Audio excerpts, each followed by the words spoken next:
अभी आप जीपीएस का कर रहे हो नेविगेशन, क्यों नहीं कर पा रहे? आइए समझते हैं इसको पहले। उसी संदर्भ में अभी ये लॉन्च हुआ है। 10 मीटर धरातल पे जैसे आप जाते हो लगा के, ऐसे लगा के जाते हो ना, जैसे कोई जगह जाना है, उसने आपको लोकेशन दे दिया, तो लोकेशन लेके पहुंचते हो तो जमीन पर 10 मीटर तक वो बताता है। 10 मीटर के बाद थोड़ा देखना पड़ता है ना, ये नहीं समझे? समझ। और समुद्र में 20 मीटर लोकेशन बताएगा। अब समझो, देखिए मेरी बात, 1978 में जीपीएस के 31 सैटेलाइट लॉन्च हुए। ठीक, अब ये जो 31 सैटेलाइट लॉन्च हुए, इन 31 सैटेलाइट में देखिए, जो सैटेलाइट है इससे कई सारी वेव्स निकलती हैं। वेव समझते हैं, तरंगे, विद्युत चुम्बकीय तरंगे। हर तरंगों का जो फ्रीक्वेंसी होती है, हर तरंग की फ्रीक्वेंसी क्या होती है? अलग अलग होती है। तो उन फ्रीक्वेंसी के आधार पर वो जो वेव्स होती है उनको कई ग्रुप में बांट दिया जाता है। समझ रहे ना? जैसे उसको बैंड कहते हैं। जैसे इतने फ्रीक्वेंसी से, जैसे एग्जाम्पल समझिए, मान लो 1 से लेकर 10 तक को हमने दे दिया L1 दे दिया, 10 से लेके या 11 से लेके 30 तक हमने दे दिया L2 बैंड फ्रीक्वेंसी को। तो इस तरीके से जो वेव होती है उनको एक बैंड में डिवाइड कर दिया जाता है। समझ गए? तो जब 1978 में जीपीएस जो यूएसए का नासा का काम कर रहा है, इसने जब सैटेलाइट लॉन्च किया 31, इसमें L1 और L2 बैंड पर इसने सैटेलाइट लॉन्च कर दिया। समझ गए? आप देखेंगे मोबाइल टेक्नोलॉजी अच्छे से कब आई है? 78 के बाद आई है। तमाम आप यूज कर रहे हैं। तो जो मोबाइल, समझ लीजिए, क्योंकि आप बहुत खोपड़ी खपाएंगे तब समझ में आएगा। ये मेरा दिल जानता है कितना मैं झेला हूं, तब इसको तैयार किया हूं।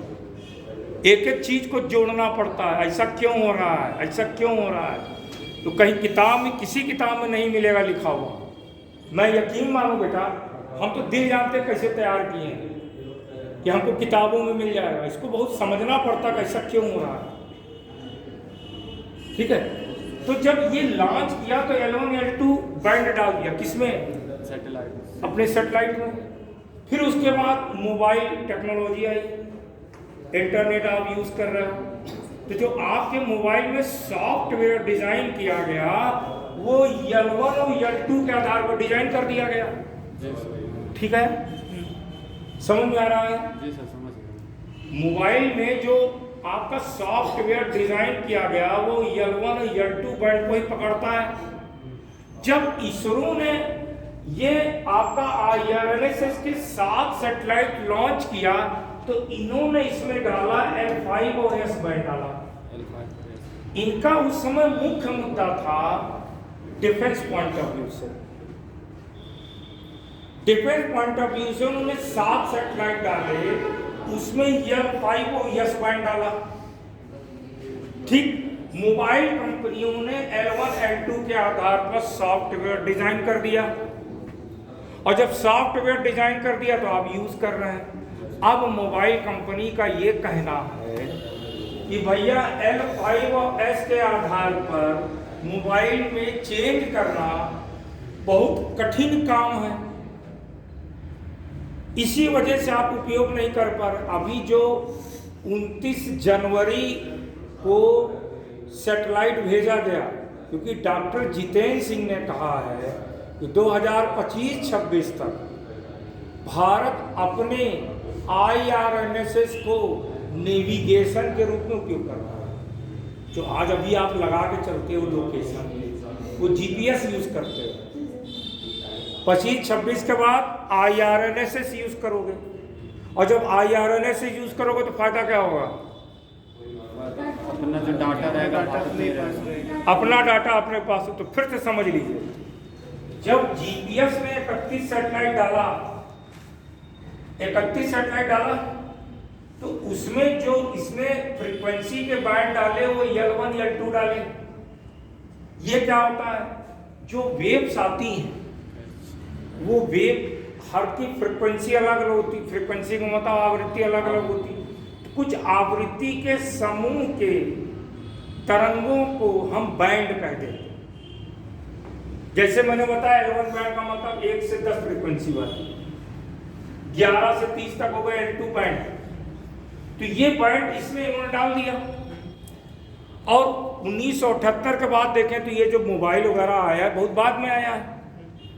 तो मोबाइल कंपनी ने L1 L2 बैंड के आधार पर अपने मोबाइल का सॉफ्टवेयर डिजाइन कर दिया जो आज उपयोग कर रहे हो। इसरो ने जब IRNSS डाला तो उसमें L5 और S बैंड डाला, L5 और S बैंड डाला। अब L5 S बैंड पर आपका मोबाइल काम नहीं करेगा, और ना करने के कारण क्या हो रहा है, आपको GPS यूज करना पड़ रहा है। IRNSS आप अभी आम आदमी नहीं उपयोग हो रहा, IRNSS का उपयोग डिफेंस में हो रहा है, आम आदमी उपयोग नहीं कर रहा है। आम आदमी उपयोग करेगा तो एक तो डाटा यहीं का यहीं रहेगा और इसकी एक्यूरेसी उससे ज़्यादा अच्छी है। कभी उससे बात हो गई तो GPS नहीं देगा तो क्या कर लोगे आप, समझ गए इतनी बात। तब डॉक्टर जितेंद्र सिंह ने कहा कि भविष्य में 25-26 तक, उन्होंने 25 कहा लेकिन 25 में हो नहीं पाएगा, 25-26 तक IRNS के 7 सैटेलाइट को 30 सैटेलाइट में कन्वर्ट करेंगे। किसने कहा? जितेंद्र सिंह ने। इसी संदर्भ में अभी 29 जनवरी को NVS 02 डाला गया है, और जो NVS 02 डाला गया है इसमें इस बैंड के साथ में L1 बैंड भी इंस्टॉल किया गया। अब जब L1 बैंड इंस्टॉल कर दिया, इसी क्रम में और ये डालेंगे। जब डालते जाएंगे तो एक समय ऐसा आएगा IRNSS को आप कह सकते हो IRNSS नहीं रहा, GPS के समान होगी कि पूरे ग्लोब को कवर करने लगे। समझ गए? इसमें L1, L5 और S बैंड डाला गया। अब ये क्या करेगा, अभी और डाले जाएंगे, तब क्या होगा, आप इसका अपना मोबाइल में ये लोकेशन उपयोग कर पाओगे। इतना आसान नहीं है बेटा, बहुत उसको कोरिलेट करके चलना पड़ता, तब समझ में आएगा।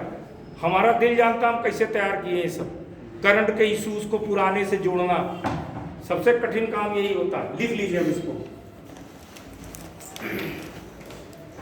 यह उपग्रह आधारित नौवहन प्रणाली है, यह उपग्रह आधारित नौवहन प्रणाली है जो क्षेत्रीय स्तर पर कार्य कर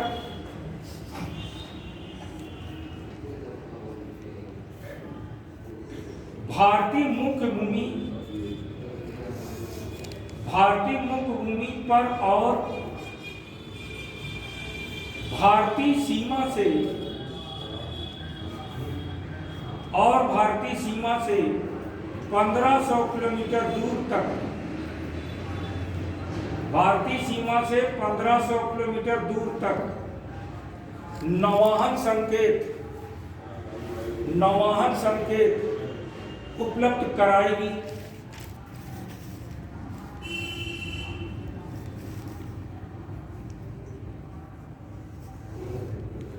इस नौवहन प्रणाली की शुद्धता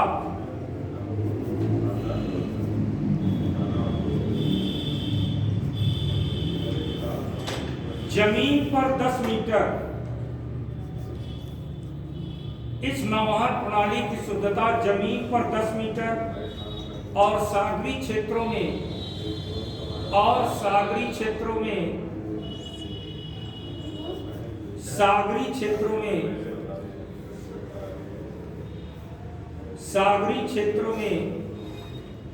20 मीटर की होती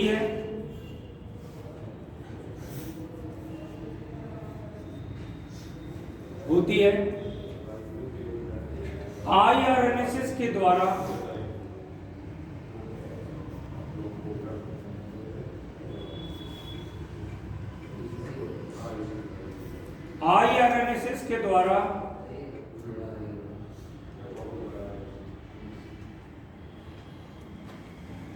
दो प्रकार के नौवहन संकेत प्राप्त होंगे।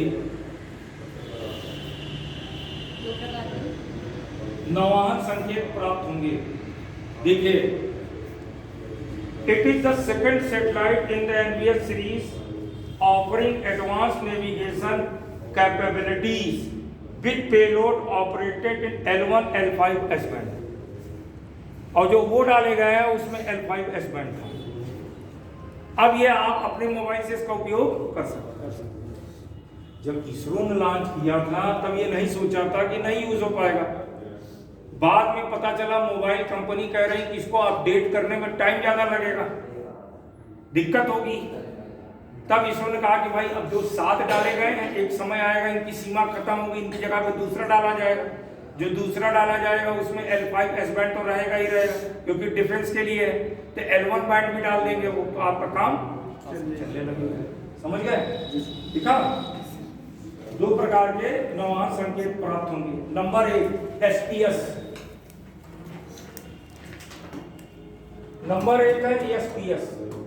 ESPS का फुल फॉर्म लिख लीजिए, स्टैंडर्ड पोजीशनिंग सिस्टम। स्टैंडर्ड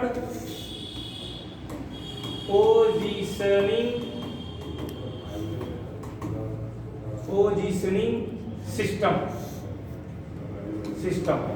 या सर्विस भी कर सकते हो, या इसको सर्विस भी कर सकते हो। सर्विस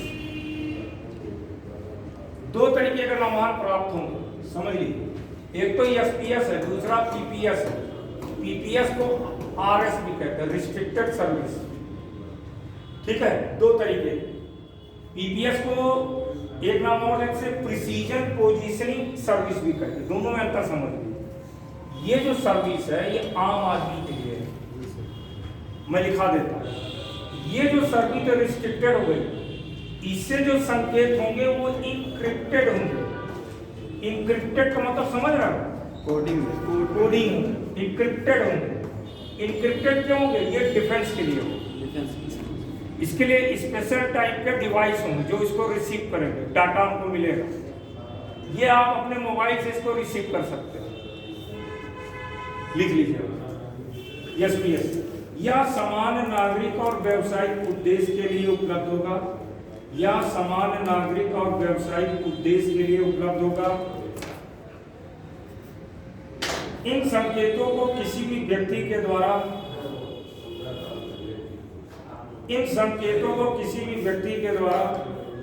व्यावसायिक कार्यों के लिए उपलब्ध होगा, या समान नागरिक और व्यावसायिक उद्देश्य के लिए उपलब्ध होगा। इन संकेतों को किसी भी व्यक्ति के द्वारा IRNSS उपकरण अथवा स्मार्ट मोबाइल, IRNSS उपकरण अथवा स्मार्ट मोबाइल के इस्तेमाल से प्राप्त किया जा सकता है। दूसरी बात है PPS, precision positioning system.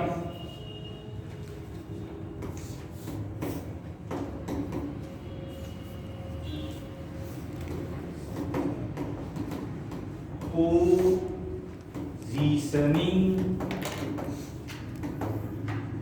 System. देखिए इसके दो नाम है, इसको प्रिसीजन पोजीशनिंग सिस्टम या रिस्ट्रिक्टेड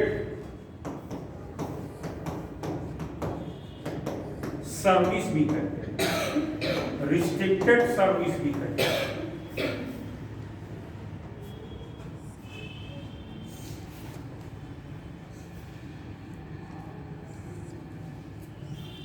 इसके संकेत इंक्रिप्टेड होते हैं।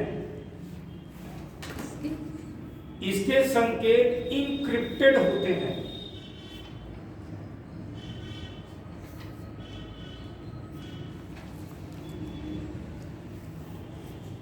इसकी प्राप्ति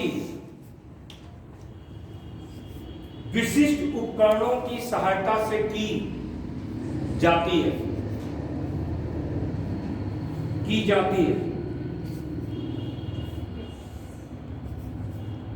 जो कि सिर्फ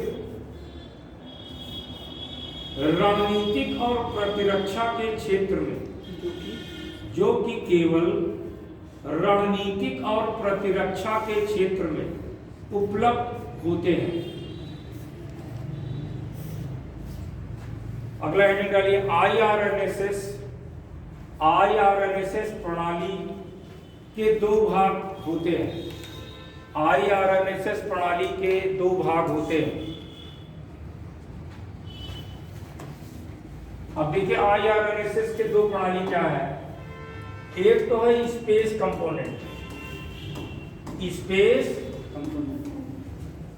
कंपोनेंट, और दूसरा होता है जो होगा वो है ग्राउंड कंपोनेंट।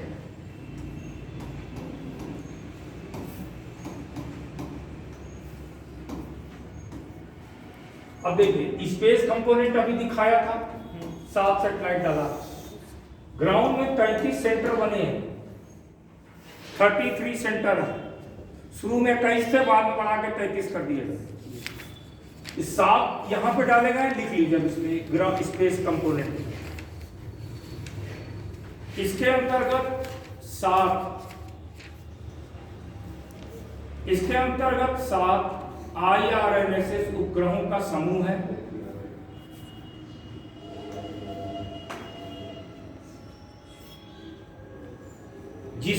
जिसमें 3 उपग्रहों को भूस्थैतिक कक्षा में और 4 उपग्रहों को भूसंक्रमणकारी कक्षा में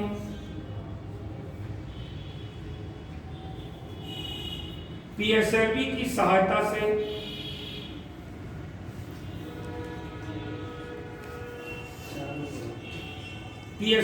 सहायता से स्थापित किया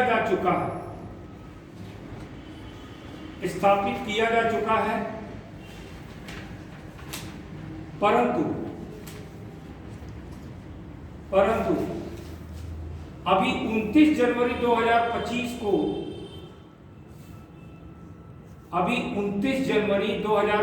को GSLV F-15।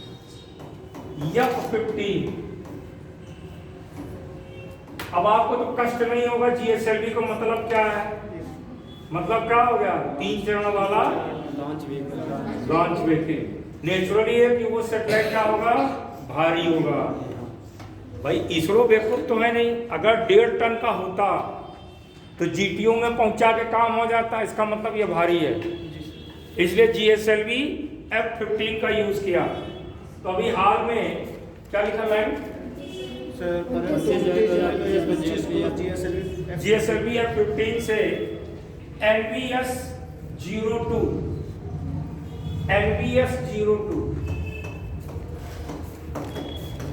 को GTO पर प्रमोचित किया। NVS 02 में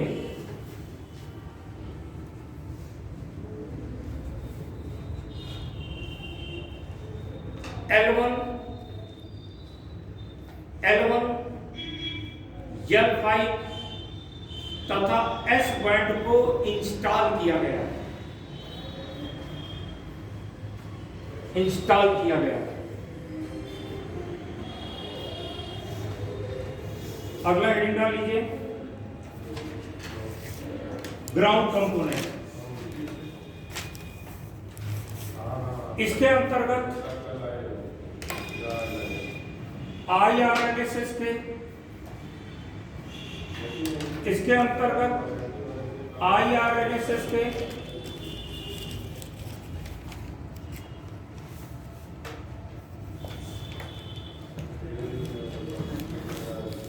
जमीनी केंद्र और IRNSS संकेतक IRNS जमीनी केंद्र और IRNSS संकेतक, इसको सेंसर कहेंगे, जी सर। एवं उपकरण आते हैं। वर्तमान में जमीनी 33 केंद्र स्थापित किए गए हैं।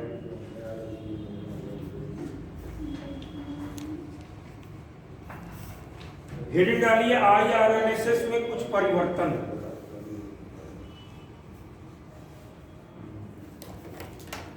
इसमें लिख लीजिए, अभी तक जो IRNSS के 7 सैटेलाइट डाले गए हैं, अभी तक जो IRNSS के 7 सैटेलाइट डाले गए हैं उनमें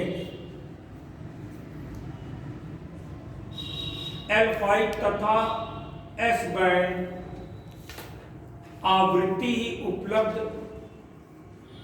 L5 तथा S बैंड आवृत्ति ही उपलब्ध करा रहे हैं।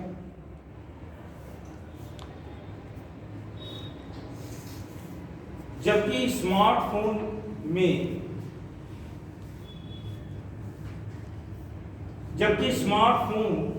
L1 तथा L2 बैंड पर ही कार्य करते हैं।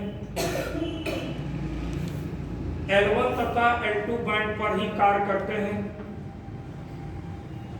इसका कारण यह है कि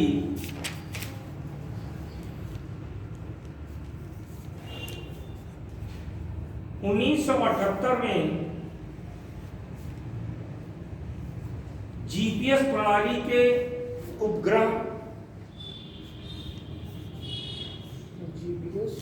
1978 में जीपीएस प्रणाली के उपग्रह प्रमुचित होना शुरू हुए और उसमें L1 तथा L2 बैंड को इंस्टॉल किया गया।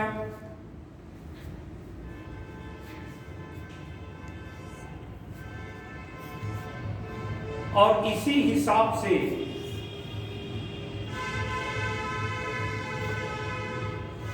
स्मार्टफोन का सॉफ्टवेयर डिजाइन किया गया।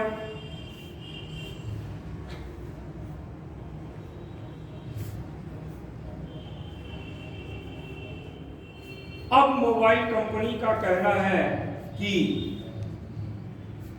मोबाइल परिवर्तन करना काफी कठिन है।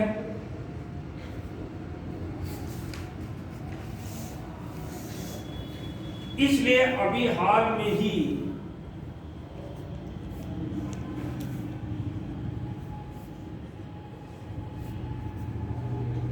यूनियन मिनिस्टर माननीय जितेंद्र सिंह ने कहा है कि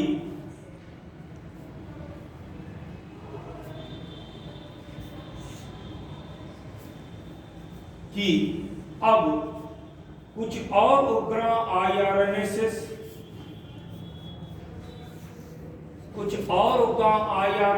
के अंतर्गत प्रमुचित किए जाएंगे।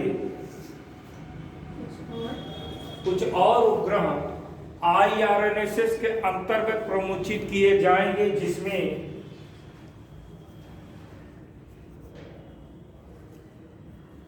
L5, S बैंड के अतिरिक्त L5, S बैंड के अतिरिक्त L1 बैंड भी इंस्टॉल किया जाएगा।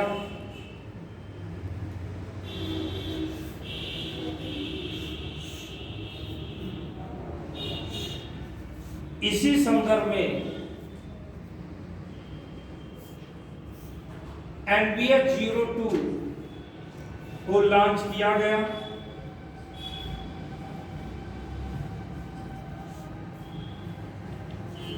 और 2025-26 तक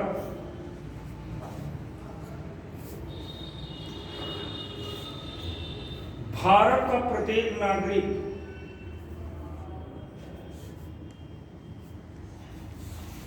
IRNSS की सुविधा प्राप्त कर पाएगा।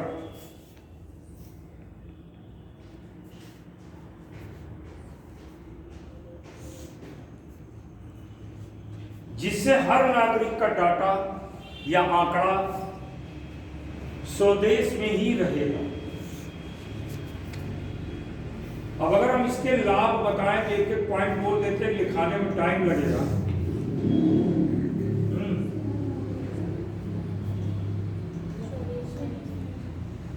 अगर इसके लाभ का लिख लीजिए, आई थोड़ा सा शॉर्ट में, IRNSS के लाभ।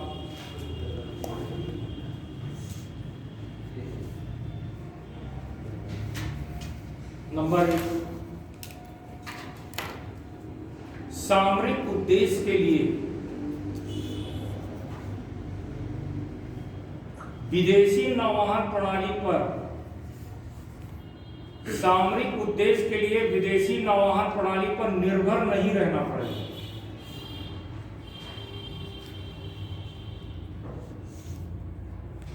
नेक्स्ट, इसके उपयोग से परिवहन क्षेत्रों में, इसके उपयोग से परिवहन क्षेत्रों में छोटे तथा सुगम मार्ग, छोटे तथा सुगम मार्ग को अपनाना संभव होगा। सुगम मार्ग यानी सरल मार्ग अपनाना संभव होगा। नेक्स्ट, इसके उपयोग से वन तथा वन्य जीव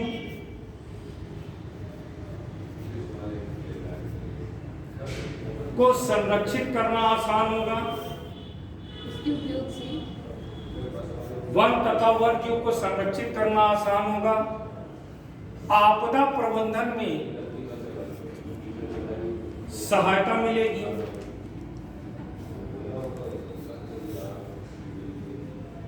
युद्ध के समय, नेक्स्ट पॉइंट, युद्ध के समय भी यह बहुत उपयोगी होगा। तो भैया ये बात हो गई IRNSS की। अब आते हैं मिशन पर, हेडिंग डालिए मिशन। ठीक है, देखिए मिशन में मैं जिस मिशन की पहले बात करना चाह रहा हूं वो है आपका जो अभी होने वाला है।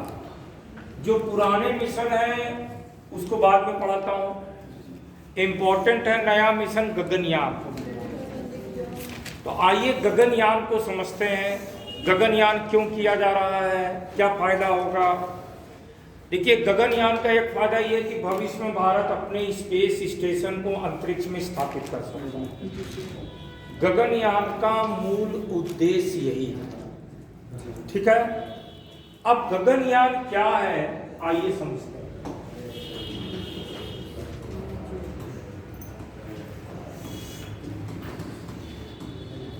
ये मिशन के अंतर्गत आता है। इसका वर्तमान में, देखिए मिशन उसे कहते हैं जिसका वर्तमान में कोई व्यवसायिक फायदा नहीं है, भविष्य में इसका हम फायदा ले सकते। एक प्रकार का रिसर्च वर्क, जैसे चंद्र मिशन हुआ, मंगल मिशन हुआ, आदित्य L1 मिशन हुआ। एक प्रकार से इसके द्वारा भविष्य में हम फायदा ले सकते हैं। अब देखिए गगनयान को लिख लीजिए लाइन, गगनयान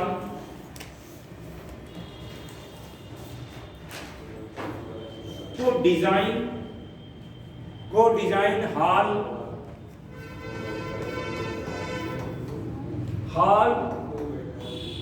इसरो तथा DRDO ने किया है।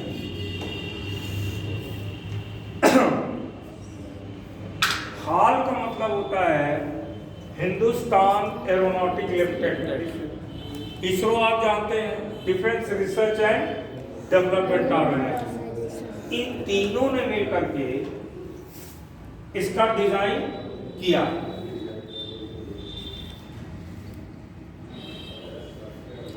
अब आइए समझते हैं पहले इसके टेक्निकल व्यू को, फिर इसके और पहलू पर हम बात करते हैं। देखिए गगनयान को लॉन्च करने के लिए HLBM का उपयोग किया जाएगा।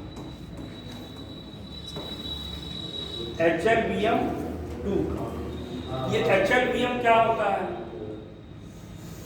जो GSLV है ना, जो GSLV MK3 है ना,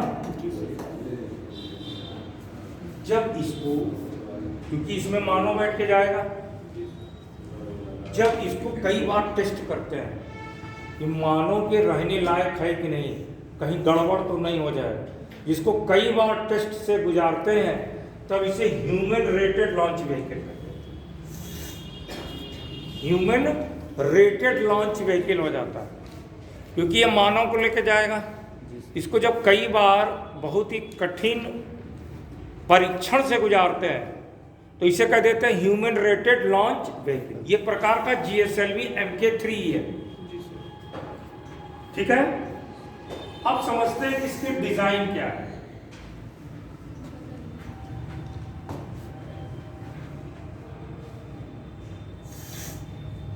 ये तो आपका रॉकेट होगा, और रॉकेट में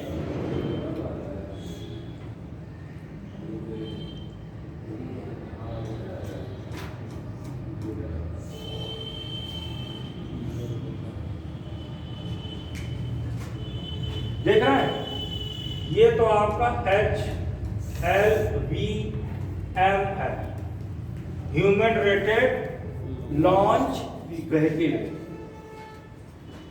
ठीक है, ये GSLV ही है, MK3 ही है, क्योंकि हमारे पास इससे पावरफुल वाला रॉकेट नहीं है, इसके लिए बाहुबली कहते हैं। ये जो भाग है इसे कहते हैं सर्विस मॉड्यूल।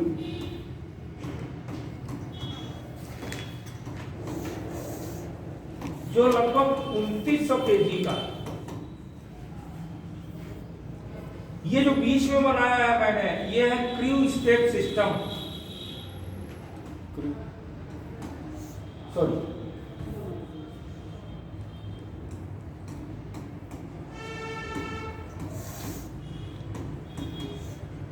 और ये है आपका क्रू मॉड्यूल।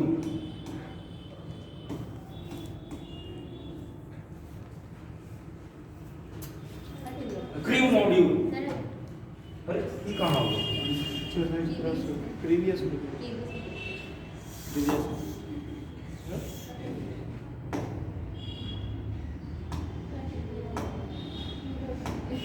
पूरा गया क्या? सर यहाँ से बैठ गया वो। हाँ? बैठ गया वो। रीड्रो के बगल से अंडोस, इससे- अंडोस। हाँ सर, इससे इससे उसके बगल में। नहीं सर, नेक्स्ट वाले पेज में आएगा सर। नेक्स्ट वाला, नेक्स्ट। इससे नहीं सर, एकदम लास्ट पेज सर 36 नंबर की वो इसके। 36 पेज था ना? हाँ जी सर, अब सर अब करिए अंडो, वहाँ से सर अंडो। ठीक है, ये क्रू मॉड्यूल है। क्रू मॉड्यूल किसे कहते हैं? जिसमें आदमी बैठ के जाए, उसको कहते हैं क्रू मॉड्यूल। अब क्रू मॉड्यूल का जो वेट है वो है 3725 kg। अब अगर क्रू मॉड्यूल में आदमी भी बैठ जाएगा, 2 से 3 आदमी बैठेगा, अभी उनके नाम को भी डिक्लेयर कर लिया गया है, तो जब इसमें आदमी बैठ जाएगा क्रू मॉड्यूल में, तो इसका वेट यानी crew module, sorry, crew module plus crew member plus crew member, तो इसका वेट हो जाएगा 5300 kg। यानी टोटल जो ये है, इसका जो टोटल वेट है वो है 8200 kg।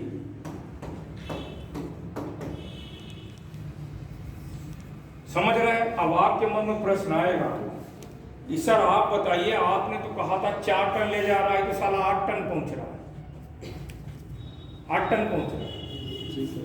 वो 4 टन को कहां ले जा सकता है GSLV? GTO तक ले जा सकता है। ये जाएगा केवल LEO में 400 किलोमीटर। समझ रहे हैं? ये जाएगा एलईओ में 400 किलोमीटर तक। 4 टन की क्षमता कब है जीटीओ तक।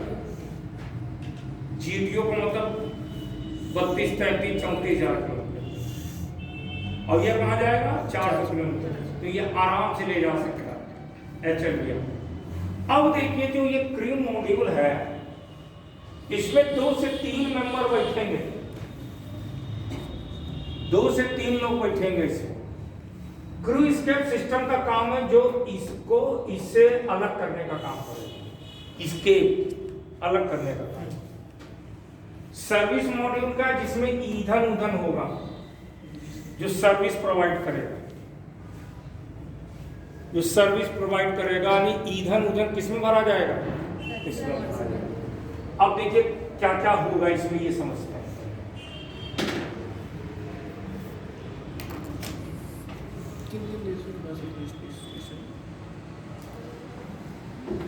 अगर आप रेगुलर क्लास करेंगे तो मेरा दावा है कि आपको समझ में आएगा ही आएगा।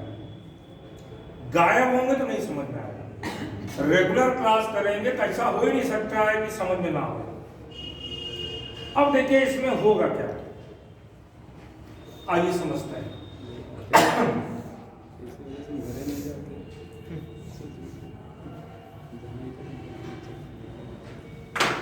जैसे ये आपकी अर्थ है, अर्थ की सतह से ये 400 किलोमीटर तक जाएगा। ये जो आपका ये 3 चैम्बर वाला होगा, यहाँ पे सॉलिड, यहाँ पे लिक्विड यानी विकास इंजन, और यहाँ पे क्या होगा C20 क्रायोजेनिक इंजन होगा। अब ये जब 400 किलोमीटर जाएगा इसका काम खत्म, ये जल बूंद करके खत्म हो जाएगा। बचेगा ये हिस्सा। इसमें एक काम और किया गया है, इसमें लगाया गया सोलर पैनल। ये सोलर पैनल होगा, लेकिन जब इसको लॉन्च करेंगे तो सोलर पैनल क्या होगा, फोल्ड होगा। मेरी बात समझिए, ये जो सोलर पैनल है ये फोल्ड होगा और ये पूरा का पूरा सिस्टम कवर होगा स्ट्रेटेजिक मटेरियल से। स्ट्रेटेजिक मटेरियल को क्योंकि जब ये लॉन्च होगा मात्र 16 मिनट में 400 किलोमीटर जाएगा। 16 मिनट में 400 किलोमीटर की दूरी तय करेगा। नेचुरली है कि फ्रिक्शन बहुत ज्यादा होगा, ग्रेविटी और फ्रिक्शन के कारण आग लग सकती है। बाहर ये कवर होगा मटेरियल से, अंदर एकदम सब यहाँ पर लोग 2 या 3 क्रू मेंबर बैठे होंगे जो कि ज्यादातर पायलट है, उनको ट्रेनिंग दी गई है। ज्यादातर ट्रेनिंग के लिए रसिया भेजे जाते हैं स्पेस में रहने की ट्रेनिंग।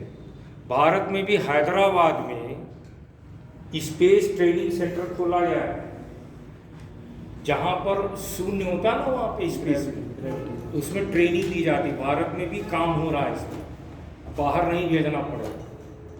तो यहाँ पर ट्रेनिंग दी जा रही है।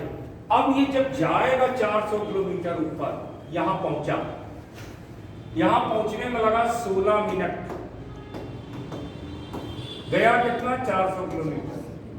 जब यहाँ पहुंचेगा तो ये कैप जो है बाहर वाली अलग हो जाएगी अपने आप स्पॉन्टेनियसली। उसके बाद क्या होगा कि ये पूरा का पूरा जो प्रणाली है,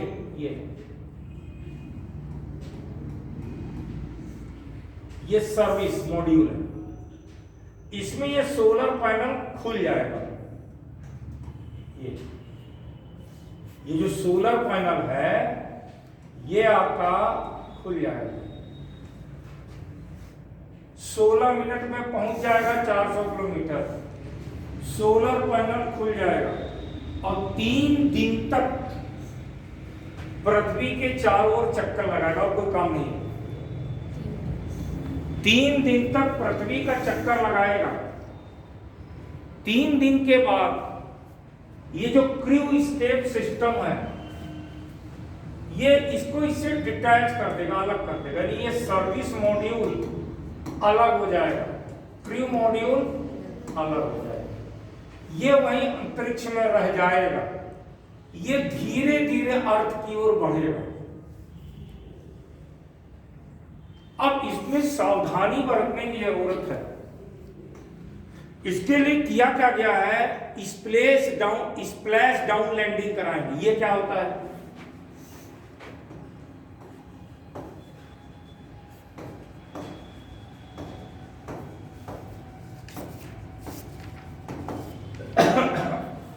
ये क्या होता है, स्प्लैश डाउन लैंडिंग का मतलब पानी में उतारना, एक्स्ट्रा प्रकाशन लेने के लिए। और इसमें 2 पैराशूट लगाए गए हैं।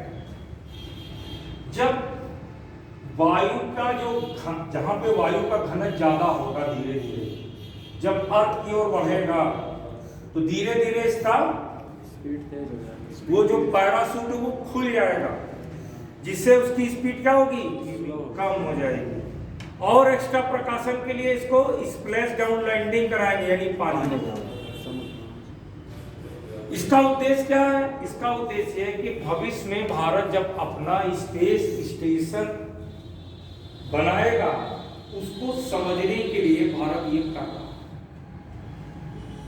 2035 तक भारत को अपना स्पेस स्टेशन डालना है। वर्तमान में इंटरनेशनल स्पेस स्टेशन काम कर रहा है, जिसमें नासा का, अब जैसे मान लीजिए भारत का जो स्पेस ट्रेवलर होगा उसको कहते हैं वायुनॉट। एस्ट्रोनॉट जानते हैं, वो नासा के स्पेस ट्रेवलर को कहेंगे। रसिया के स्पेस ट्रेवलर को कॉस्मोनॉट, चाइना के स्पेस ट्रेवलर को टार्गोनॉट कहते हैं। और इसके लिए इसमें 3 मेंबर होंगे और साथ में एक और होगा,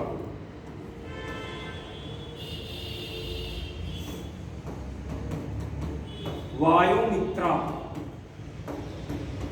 ये फीमेल ह्यूमनॉइड रोबोट है, फीमेल ह्यूमनॉइड रोबोट होगी। ये उनका देखिए, किसी का बीपी तो नहीं बढ़ रहा है, किसी कोई प्रॉब्लम नहीं हो रही, ये रोबोट है। ये हर समय पृथ्वी तक उन मेंबर के स्वास्थ्य की जानकारी देती रहे। अगर किसी को कोई समस्या होगी तो उसको अपने हद तक इलाज करेगी। इसके लिए जो खाना, जैसे जो वहाँ स्पेस ट्रेवलर जा रहे हैं, इनका जो खाना है, ठीक है, वो डिजाइन कर रहा है DRDO, defence and research organisation कर रहा है। और हाल जो है कुछ टेक्निकल, कुछ जो पैराशूट है, कई सारी चीज़ें जो हैं, जो लाइफ सपोर्टिंग डिवाइस होती है, उसको डिजाइन कर रहा है DRDO। हाल में इसमें कुछ इसके निर्माण में मदद किया है। तो इन तीनों ने मिलकर के इसको कुल मिला के ये पूरी तरह से स्वदेशी लॉन्च होगा। अब इसमें देखिए तो 23 अक्टूबर 2023 में इसकी पहला टेक्निकल डेमोन्स्ट्रेशन किया गया था, लेकिन इसमें जो क्रू स्केप सिस्टम है इसको टेस्ट किया गया 2023 में। ये ठीक से काम कर रहा है कि नहीं कर रहा है, इसका परफॉर्मेंस कैसा है कैसा नहीं है, तो इसको टेस्ट किया गया। फिर उसी क्रम में देखेंगे तो ये सर्विस मॉड्यूल की भी टेस्टिंग हो चुकी है। तो इसके कुल जाएंगे, देखिए पहला जो होगा वो अकेले होगा, दूसरे में वायुमित्रा खाली भेजी जाएगी, लास्ट वाले में मेंबर जाएगा। 3 टेस्ट हुए। एक टेस्ट इसका सर्विस मॉड्यूल का 2023 में हो चुका है, समझ रहे हैं। अब लिखना चाहे तो लिख लीजिए। गगनयान, देखिए गगनयान, उसी में आगे लिख लीजिए। गगनयान के 3 प्रमुख भाग हैं। Number 1 crew module,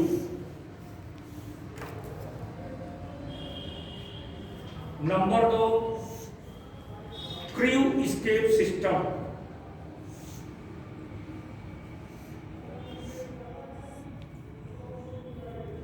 crew escape system,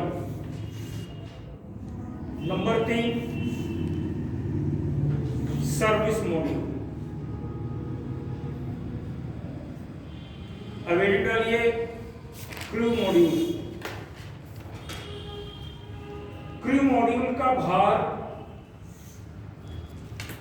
3725 kg है। 725 kg है। क्रू मेंबर के साथ इसका भार 5300 kg हो जाएगा। इसमें इसका भार 5300 kg हो जाएगा। इसमें जीवन सहायक प्रणालियां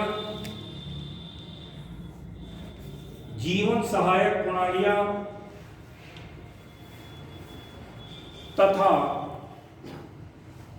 2 से 3 क्रू मेंबर होंगे।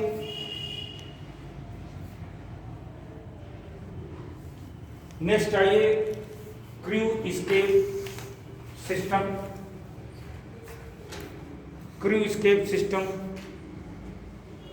यह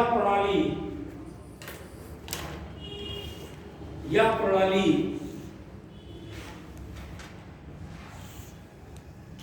क्रू मॉड्यूल को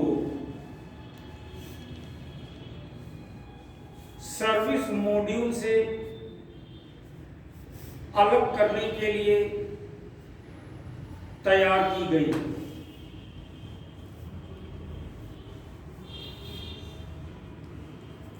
अब एडिट करिए सर्विस मॉड्यूल। तैयार की गई है। सर्विस मॉड्यूल यह भाग इस भाग में ईंधन होगा, जिसकी सहायता से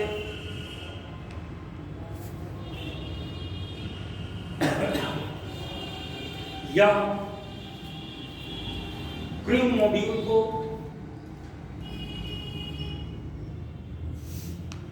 पृथ्वी की निश्चित कक्षा में चक्कर लगाने में मदद करेगा।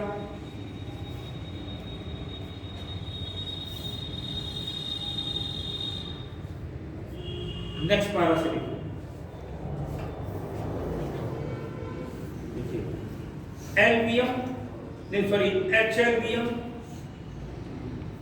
HLBM अर्थात GSLV MK3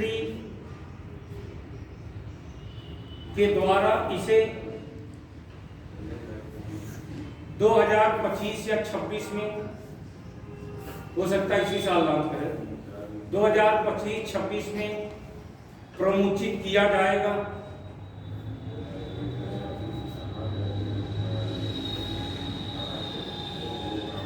इसके क्रू मॉड्यूल में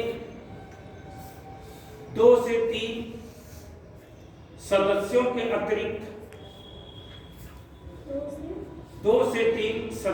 के अतिरिक्त वायुमित्रा नामक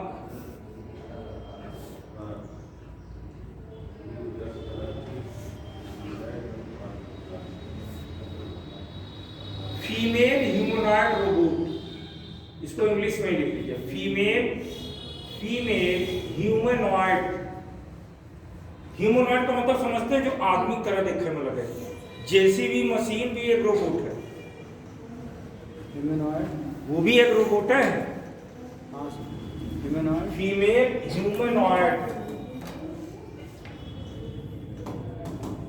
ह्यूमनॉइड रोबोट भी है।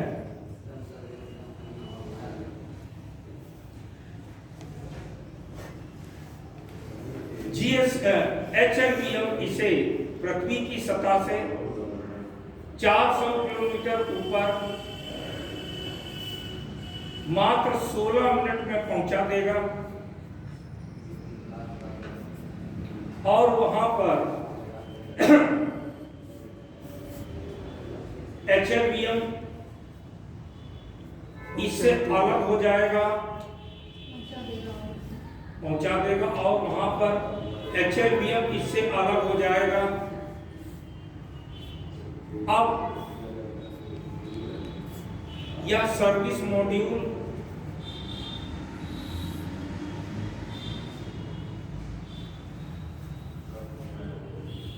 क्रू मॉड्यूल को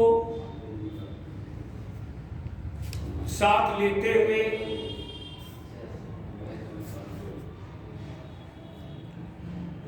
तीन दिनों तक पृथ्वी का चक्कर लगाएगा और इसके बाद क्रू एस्केप सिस्टम SM को CM से अलग कर देगा, यानी सर्विस मॉड्यूल को क्रू मॉड्यूल से अलग कर देगा। Crew space system, crew escape system SM को CM से अलग कर देगा। SM का मतलब सर्विस मॉड्यूल। SM को CM से अलग कर देगा और CM धीरे धीरे पृथ्वी की ओर बढ़ने लगेगा।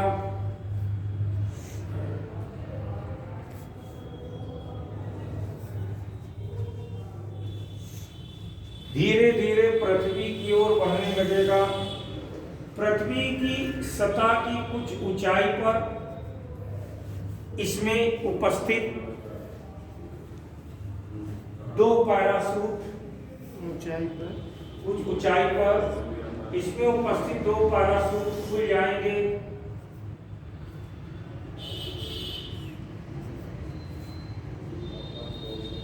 जिससे इसका वेग और कम हो जाएगा।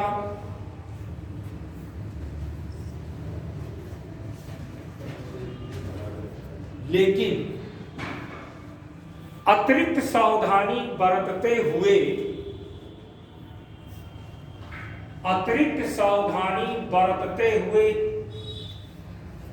स्प्लैश डाउन लैंडिंग कराई जाएगी। लेकिन अतिरिक्त सावधानी लिख लीजिए। अतिरिक्त सावधानी क्या लिखेंगे उसको? अतिरिक्त सावधानी रखते हुए स्प्लैश डाउन लैंडिंग कराई जाएगी,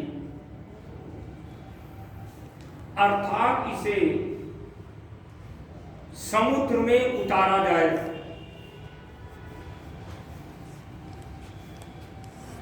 समुद्र में उतारा जाएगा।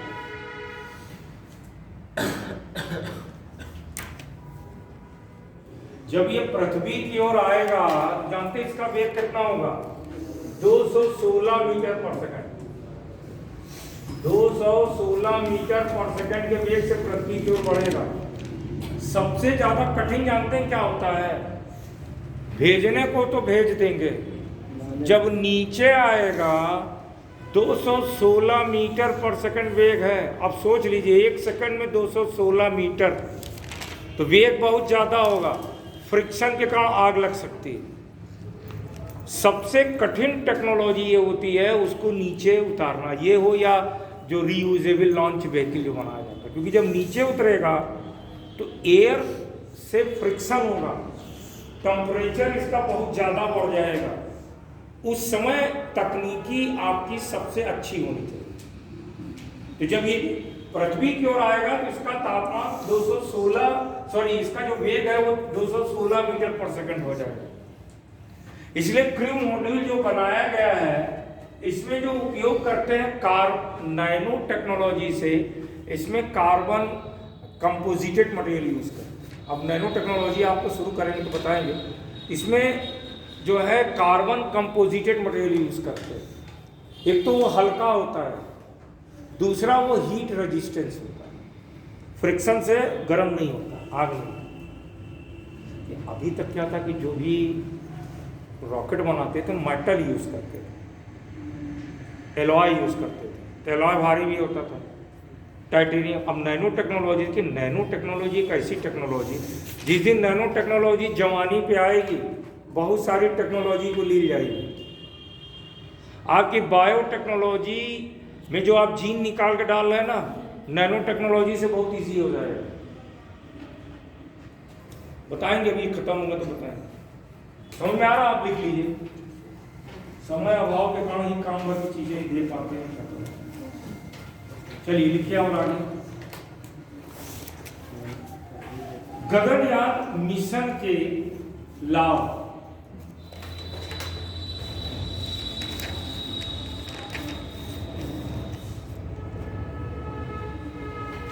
पहला पॉइंट, उन्नत तकनीक का प्रदर्शन। उन्नत तकनीक का प्रदर्शन। नंबर 2,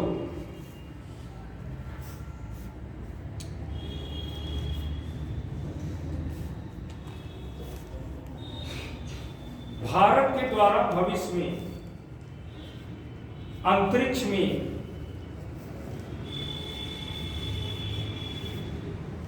स्टेशन की अंतरिक्ष में स्पेस स्टेशन स्थापित करने का मार्ग खुल जाएगा। मार्ग खुल जाएगा। नेक्स्ट, भारतीय नवयुवकों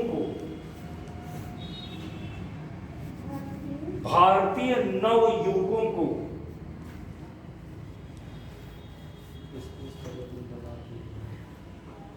अंतरिक्ष प्रौद्योगिकी के प्रति क्या कहेंगे, प्रोत्साहन। भारतीय नवयुवकों को अंतरिक्ष प्रौद्योगिकी के प्रति प्रोत्साहन मिलेगा। नेक्स्ट पॉइंट,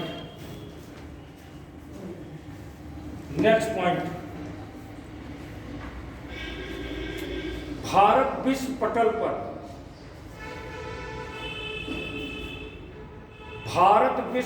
पर अपनी क्षमता को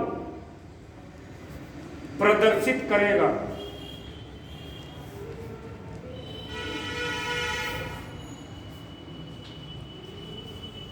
तो ये भैया कुल मिलाकर के इसके फायदे होते हैं। अब हम बात कर लेते हैं थोड़ा सा चंद्रयान की। बहुत इंपॉर्टेंट नहीं रह गया, पुराना हो गया है, लेकिन कुछ चीजें इसमें समझ लीजिए। चंद्रयान 1, चंद्रयान 2, चंद्रयान 3, 2027 में चंद्रयान 4 होना है। ठीक है, पहले समझिए, जब चंद्रयान करते हैं, चंद्रमा पर भेजते हैं, तो जैसा कि मैंने बताया कि लूना मिशन हुआ, अपोलो मिशन हुआ, 1959 में लूना मिशन हुआ है रसिया का। रसिया ने जो भी मिशन किया वो ऑर्बिटर मिशन किया, चारों तरफ नाचा। अपोलो मिशन हुआ है, वो लैंडर मिशन हुआ, उसमें आदमी उतरा है। 11 से 12 लोग अभी तक चंद्रमा की सतह पर उतर चुके हैं। ठीक है, भारत का मिशन क्यों विशेष है, अभी इस पर बात करते हैं, क्यों विशेष है। देखिए, जब चंद्रयान, जो चंद्रमा के मिशन अभी तक विश्व में हुए, जैसे कि आप अर्थ पढ़ते हो, तो अर्थ का ये इक्वेटर है, ये पोलर रीजन है जी सर। वैसे चंद्रमा में भी ये इक्वेटर है, ये उसका पोलर रीजन है। तो चंद्रमा का जो पोलर रीजन है, वहां पर सनलाइट नहीं जाती है, तापमान वहां बहुत कम है। ठीक है, विश्व के जितने देशों ने अभी तक मिशन किया, इवन देन भारत का जो 2008 का मिशन रहा, वो भी इक्वेटर पे ही किया गया, वो ऑर्बिटर मिशन था। ठीक है, जब चंद्रमा पर मिशन करते हैं तो क्या स्ट्रेटजी भारत अपनाता है। अन्य देशों में जब मिशन करते हैं तो जल्दी पहुंच जाता है, हमारा देर में पहुंचता है। तो भारत की स्ट्रेटजी क्या है, आइए देखते हैं।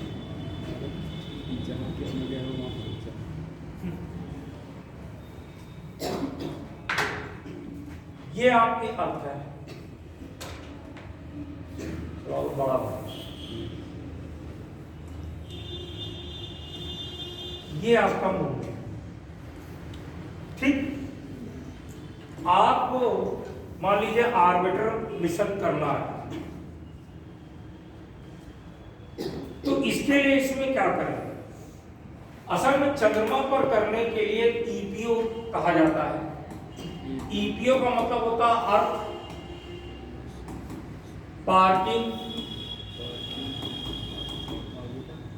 ऑर्बिट। ये क्या होती है? अर्थ पार्किंग ऑर्बिट क्या होती है? ये होती है 170 गुणे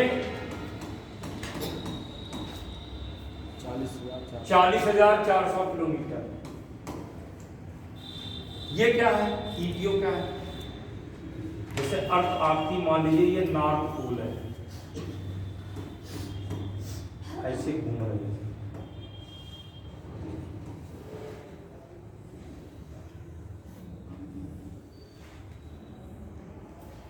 ऐसे भारत करता है। यहां से यहां तक की जो दूरी हुई कितनी हुई? 40,400। ये हो गया एपोजी पॉइंट। ये क्या हो गया? 170 किलोमीटर। हम नचा नचा के देखते हैं, फायदा क्या होता? पैसा बचता है। अदर कंट्री में क्या करते हैं?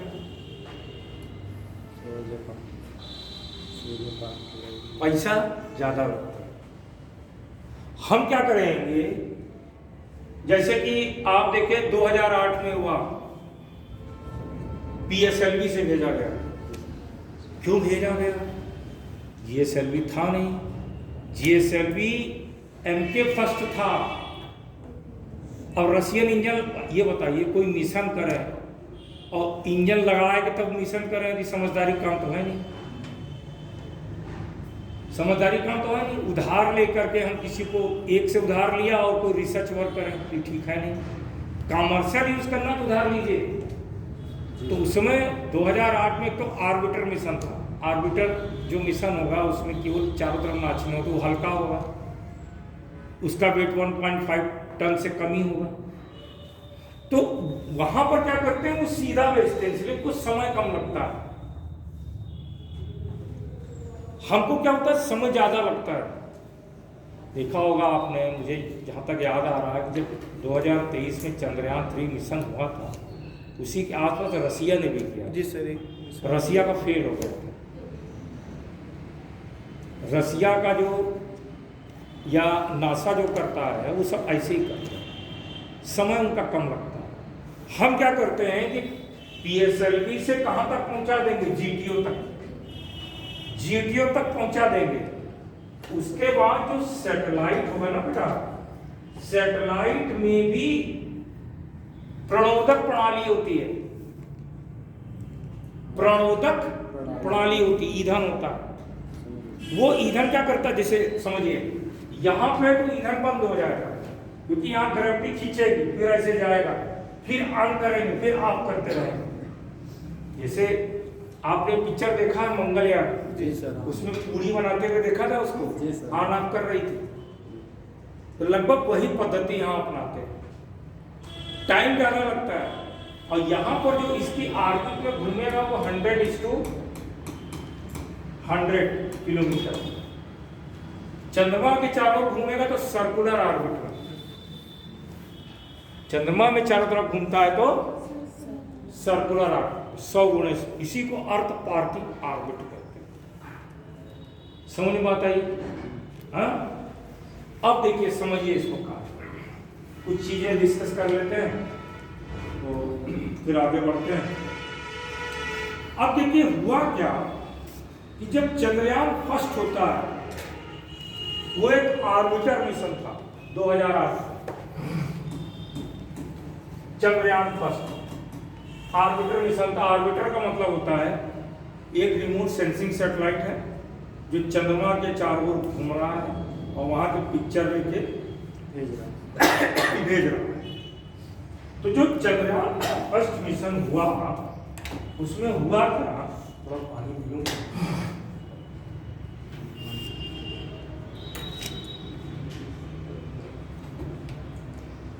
उस समय जो चंद्रयान फर्स्ट हुआ था PSLV C11 से किया गया। सी का मतलब यहाँ पे वही होगा कोरेलोन, 2008 में किया गया। अब इसमें कुल जानते हैं कुल 11 इंस्ट्रूमेंट भेजे गए। जो इसमें ऑर्बिटर भेजा गया था उसमें 11 इंस्ट्रूमेंट यानी उपकरण थे। जैसे कभी भी कोई मिशन करेंगे, किसी भी ग्रह का करेंगे, तो कोई भी स्पेस एजेंसी कुछ अपने रिसर्च जो इंस्ट्रूमेंट होते हैं वो आपको भेज सकती है। आप भी कोई कर रहा है तो आप अपने इंस्ट्रूमेंट को भेज दीजिएगा रिसर्च वर्क, ठीक है। तो रिसर्च के लिए इसमें इंस्ट्रूमेंट 11 भेजे गए, जिसमें से 6 इंस्ट्रूमेंट जो थे इंटरनेशनल थे और 5 जो थे वो इंडिजिनस थे। 5 इंस्ट्रूमेंट भारतीय थे, 6 इंस्ट्रूमेंट जो थे वो इंडिजिनस थे, ठीक है। अब देखिए 6 इंस्ट्रूमेंट जो भेजे गए थे उसमें से एक इंस्ट्रूमेंट था जिसका नाम था MIP, यानी ये नासा का इंस्ट्रूमेंट था, मून इंपैक्ट प्रूफ। ये नासा के इंस्ट्रूमेंट का नाम है मून इंपैक्ट प्रूफ। इसी के पैरेलल, इसी के जैसा काम करने वाला एक इंस्ट्रूमेंट इसरो ने भी डिजाइन किया था जिसका नाम था EM3, यानी मून मिनरोलॉजी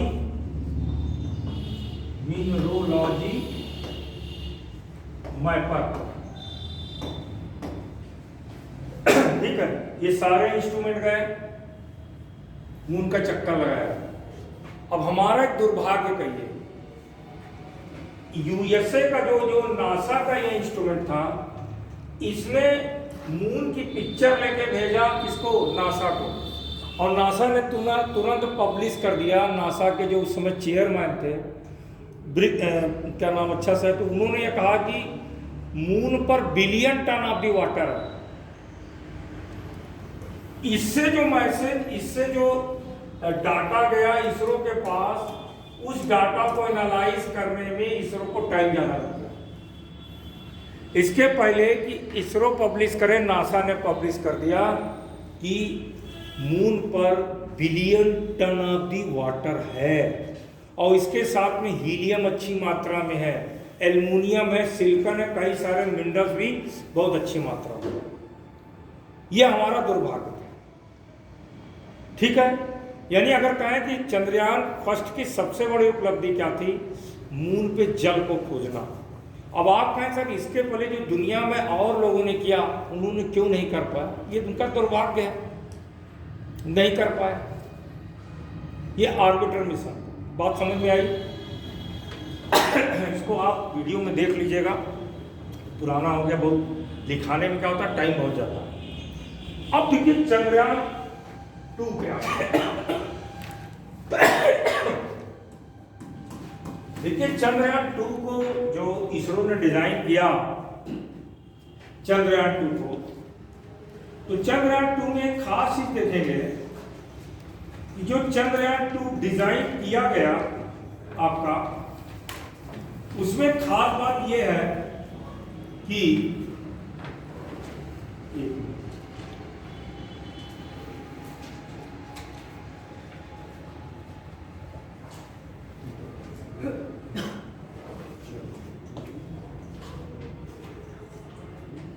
देखिए चंद्रयान 2 को जो डिजाइन किया गया, इसको जो लॉन्च किया गया 2019 में। मुझे याद है जब चंद्रयान 2 लॉन्च हो तो समय मैं ट्रेन में था और मैं क्लास लेने वहाँ जा रहा था, उदयपुर राजस्थान। तो रात में मोबाइल लगा के बैठा था, ट्रेन में नींद आती नहीं। तो उसमें क्या हुआ कि देखिए जो चंद्रयान 2 था इसमें ऑर्बिटर था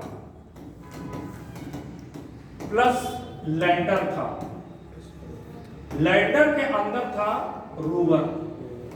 रोवर एक प्रकार का रोबोट होता है। ये रोबोट होता है। लैंडर का नाम रखा गया था विक्रम, और इसका नाम रखा गया था प्रज्ञान। अब देखिए भारत की प्लानिंग ये थी, इसरो की प्लानिंग ये थी, क्योंकि अभी तक मून में जो भी लोग गए वो इक्वेटर के करीब गए, पोल के करीब नहीं गए। कारण क्या है, पोल करीब क्यों नहीं आते? तो जब कभी भी पोल के करीब आप लैंडर को उतारोगे, तो लैंडर को, जैसे ये लैंडर जब उतरेगा, लैंडर में ये टांग है, ये लैंडर उतरेगा, ये दरवाजा नीचे गिरेगा और इसी रास्ते से रोवर बाहर उतरता है। अब जब रोवर उतरेगा तो रोवर में सोलर पैनल लगे हैं ना जी। अब रोवर काम कैसे करेगा? एनर्जी पाएगा, सोलर पैनल एनर्जी से काम करेगा। इस रीजन में सनलाइट आती नहीं है, और जब सनलाइट आएगी नहीं तो ठीक से काम नहीं करेगा। प्लानिंग थी भारत की उतारने की साउथ पोल के करीब, लेकिन लगभग 4 किलोमीटर पहले उसका संपर्क हो जाता है। किसका? लैंडर। और लैंडर उतर नहीं पाता, क्रैश हो जाता। जो आप देखेंगे कि 2023 में जो भेजा गया चंद्रयान 3 में ऑर्बिटर नहीं भेजा गया, कि ऑर्बिटर जो 2019 में आपने भेजा था वो काम कर रहा है। 2019 में जो भेजा गया GSLV से, क्यों? GSLV 2014 से कार्यरत हो गया। तो जो कार्यरत हो गया तो चूंकि भारी हो गया चंद्रयान, जो भारी हो गया तो GSLV से भेजा गया। अब जब चंद्रयान 3 हुआ तो उसमें विक्रम लैंडर क्या हुआ? उतरा, रोवर नीचे उतरा, और रोवर स्लोली मूव करने लगा, और उससे हमको डाटा मिलने लगा। हमने काम उतारा दक्षिण पोल के करीब, साउथ ध्रुव के करीब, एग्जैक्टली पोल पे नहीं उतारा, उसके करीब। क्यों उतारा वहां पर? क्योंकि देखिए यहां पर ठंड ज्यादा है, टेम्परेचर कम है, तो सबसे ज्यादा जल की संभावना जो है वो पोलर रीजन में, क्रिस्टल के रूप में। और यहाँ पे क्रस्ट बहुत है। क्रस्ट का मतलब गड्ढे, पत्थर बहुत है। अभी जानकारी आ रही कि कम से कम 3.7 बिलियन पुरानी वहाँ की जमीन है। जो क्रस्ट है ये बता रहा है कि कई सारे कॉमेट उससे टकराए होंगे, और वहाँ पे मिनरल अताह है, एल्युमिनियम, सिलिकॉन, मैग्नीशियम, कैल्शियम, और सबसे बड़ी चीज वहां पर He3, क्योंकि जो 2He4 आपके पृथ्वी पर मिलता है वहां पर 2He4 मिला। ये सबसे बड़ी उपलब्धि है, क्योंकि 2He3 की सहायता से, जैसे मैंने बताया कि वहां पर आप क्या बसा सकते हैं, वहां पर आप अपना न्यूक्लियर रिएक्टर को स्थापित कर सकते हैं वहां। समझ रहे हैं ना? तो चंद्रयान 1, चंद्रयान 2, चंद्रयान 3 तो समझ के इसको बोल लिखने की जरूरत नहीं है।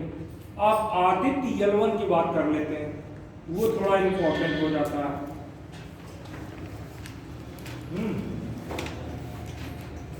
आदित्य L1 हेडिंग डाल लीजिए।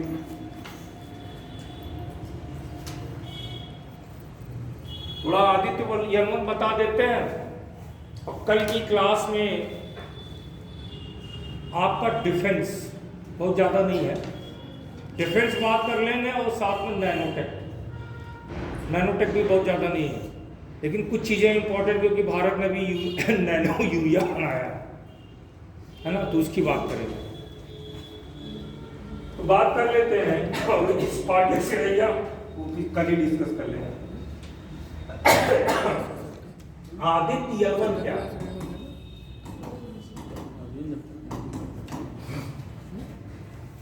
ये सूर्य मिशन है। ये जो है ये सूर्य मिशन है।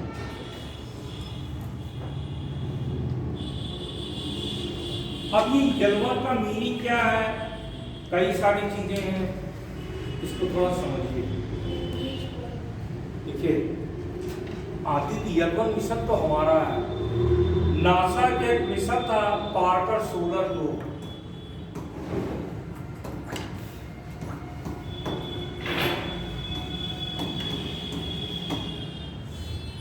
नासा का मिशन है पार्कर सोलर प्रोब, हमारा है आदित्य एल1। अगर बात करें कि सन से अर्थ की डिस्टेंस कितनी है, सन से अर्थ की डिस्टेंस जो है 150 मिलियन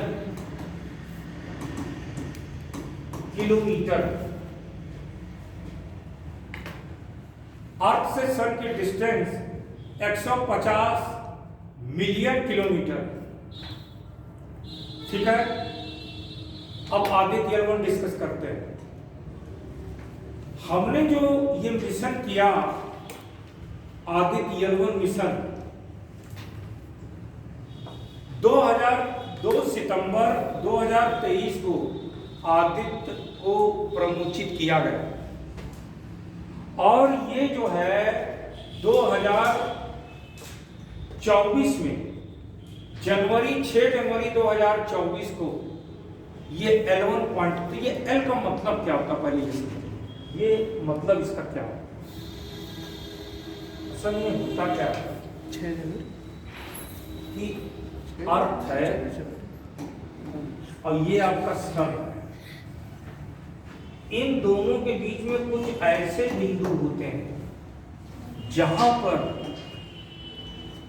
इसकी ग्रेविटी और अर्थ की ग्रेविटी क्या होती है, बराबर और विपरीत होती है। जैसे दो बॉडी है, कुछ पॉइंट ऐसे होंगे जहां पर दोनों की ग्रेविटी बराबर और विपरीत होगी। अब अगर हम यहाँ किसी को लॉन्च करें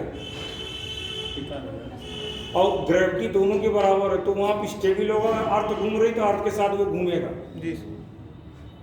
मतलब L1 का मतलब लैग्रेंज पॉइंट। अब ये लैग्रेंज नाम क्यों रखा गया,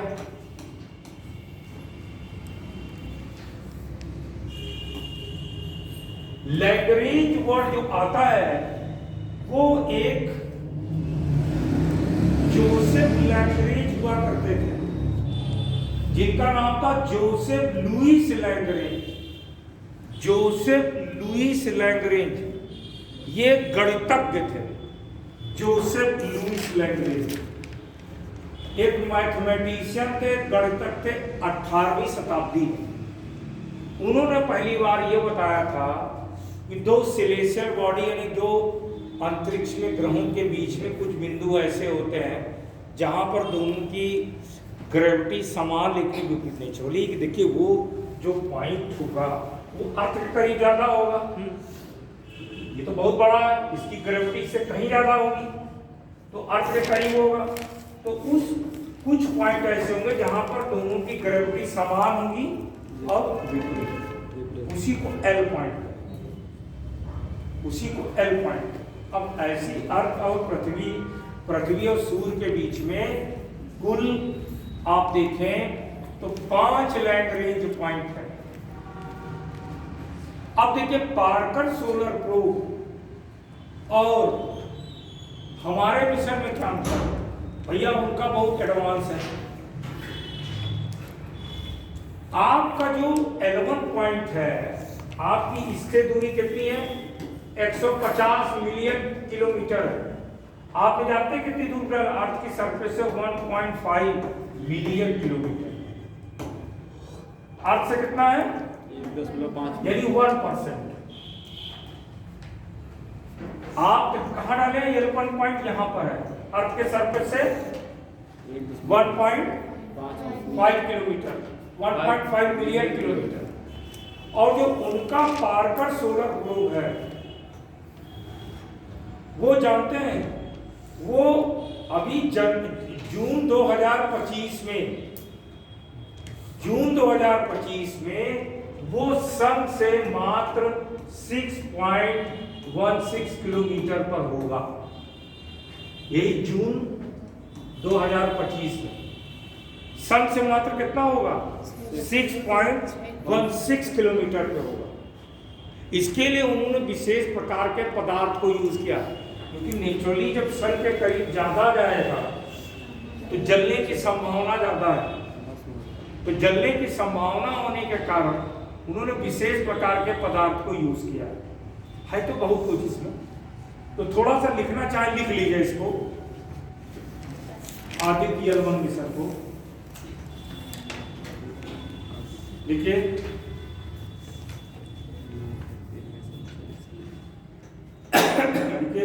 आदित्य यलवन मिशन, आदित्य यलवन मिशन को 2 सितंबर 2023 को प्रमुचित किया गया और यहाँ 6 जनवरी 2024 को L1 बिंदु तक पहुंचा।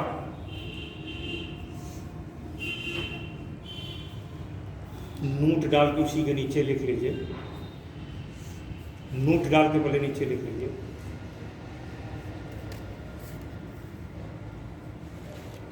लिखिए 2, ऐसे लिखिए नोट डाल के, पृथ्वी और सूर्य के मध्य, पृथ्वी और सूर्य के मध्य कुछ ऐसे बिंदु होते हैं जहां पर पृथ्वी और सूर्य के मध्य कुछ ऐसे बिंदु होते हैं जहां पर पृथ्वी और सूर्य के मध्य, पृथ्वी और ऐसे बिंदु होते हैं जहां पर पृथ्वी और सूर्य का गुरुत्वाकर्षण समान परंतु विपरीत होता है। इन बिंदुओं को पार्किंग फील्ड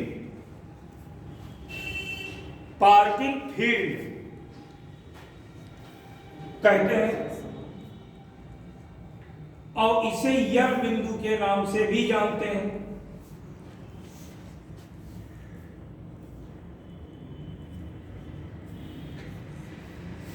पृथ्वी और सूर्य के बीच कुल 5 एल बिंदु हैं जिसे लैग्रेंज पॉइंट भी कहते हैं।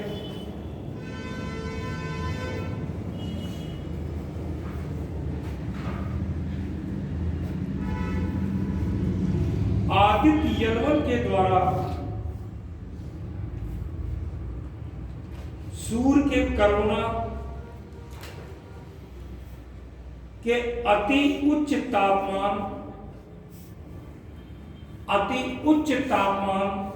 सूर्य के करुणा के अति उच्च तापमान का वैज्ञानिक आधार समझा जाएगा।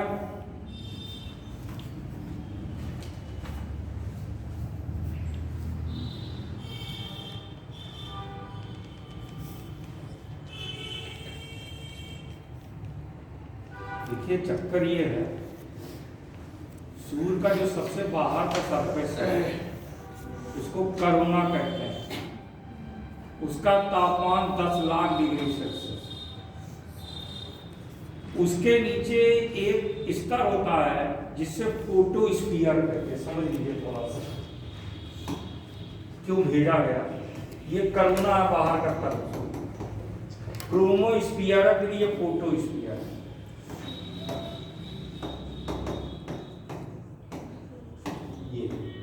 ये करुणा, इसका तापमान 10 लाख डिग्री सेल्सियस, फोटोस्फीयर का 6000। इस सलाह समझ में नहीं आ रहा क्यों? 6000 डिग्री सेल्सियस फोटोस्फीयर का है। इन दोनों के तापमान में अंतर क्यों, ये समझना है। दूसरी चीज जानते हैं क्या समझना है? इसका काम क्या है ये बताना। यही काम पार्कर सोलर प्रोब भी कर रहा है और करीब गया है। एक तो इन दोनों तापमान में अंतर क्या है, दूसरा क्या होता है, कभी कभी सूर्य से मास इरेक्शन होता है। इसको सोलर फ्लेयर कहते हैं। यूपीएससी ने क्वेश्चन भी पूछा, सोलर फ्लेयर्स। जैसे आप कभी आग जलाते हो तो कुछ आग कभी कोई गोला उठता नहीं ऊपर की, सौर ज्वाला से ज्वाला फेंकता नहीं हुआ। तो सूर्य से क्या होता है, कभी कभी मास इरेक्शन होता है ज्वाला का। इसका नुकसान क्या होता है कि जब ये मास इरेक्शन होगा, सोलर फ्लेयर जब उत्पन्न होगा, तो जो आपके कम्युनिकेशन सैटेलाइट है जो चारों तरफ घूम रहे हैं उसको नुकसान होता है, और ये कभी भी हो सकता है। पहली बार ये सोलर फ्लेयर को सितंबर 1859 में, सितंबर 1859 में एक साइंटिस्ट थे वहां के, जिन्होंने इस इवेंट को देखा था, मास इरेक्शन को मास इरेक्शन भी कहते हैं। तो ये जब सोलर फ्लेयर आपके पृथ्वी तक आएगा, खासकर अगर एक बड़ा मास इरेक्शन हुआ, सोलर फ्लेयर हुआ, वो पृथ्वी के जो कम्युनिकेशन सिस्टम एकदम खत्म हो जाएगा, बहुत बड़ी मात्रा जो मास इरेक्शन हो रहा। तो ये मास इरेक्शन क्यों होता है इसकी जानकारी दोनों, अब इसका कारण यही हो सकता है, यहाँ टेम्परेचर इतना, यहाँ टेम्परेचर इतना, मास इरेक्शन। फिर जो यहाँ पे इलेक्ट्रोमैग्नेटिक वेव निकलती हैं उसका अध्ययन करना, समझ रहे हैं, सोलर फ्लेयर का अध्ययन करना, दोनों के टेम्परेचर में अंतर के हुए अध्ययन करना, ये सारे अध्ययन के लिए इस आदित्य L1 को भेजा। ठीक है, समझ लेंगे ना इसको, वीडियो देख लीजिएगा। कल जो है वो जो स्पार्टेक्स हुआ है, चेजर और टारगेट को बता देंगे, और उसके बाद फिर डिफेंस टेक्नोलॉजी और नैनो टेक्नोलॉजी में। ठीक है, चलिए फिर कल मिलते हैं।